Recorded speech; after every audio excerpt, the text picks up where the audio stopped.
Before we proceed, please note that this video is made by AI, but all the content is manually researched by our team, and it's not AI generated. Ever come across the Godzilla battle line error code 10 or 15? No need to fret, because this guide is here to help you navigate this issue.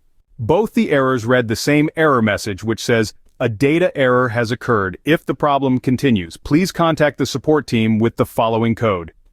As per our research, these players get this error when they try to launch the game to play. Also, this error mainly comes because of some temporary glitches such as corrupt cache data, invalid files, or the game has a bug. So how do you fix these error codes? Here are some steps you can take. Firstly, consider shutting down your device for about a minute, then restarting it. Once your device has powered back up, check for any pending updates for Godzilla Battle Line. If there are any, go ahead and update the game. Then check to see if the error has been resolved. The second fix involves clearing the cache data. Some Reddit users have reported that this method worked for them. To clear the cache data for Godzilla Battle Line, you'll first need to go to the login screen and click on the hamburger menu in the top right corner. From there, select Clear Cache, close the app, restart it, and try logging in again.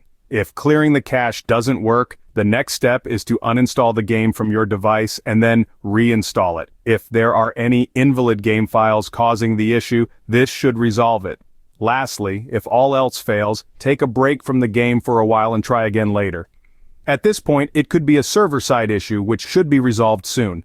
To summarize, if you're facing the Godzilla Battle Line error code 10 or 15, you can try restarting your device and updating the game, clearing the cache data, reinstalling the game, or simply waiting for a while before trying again.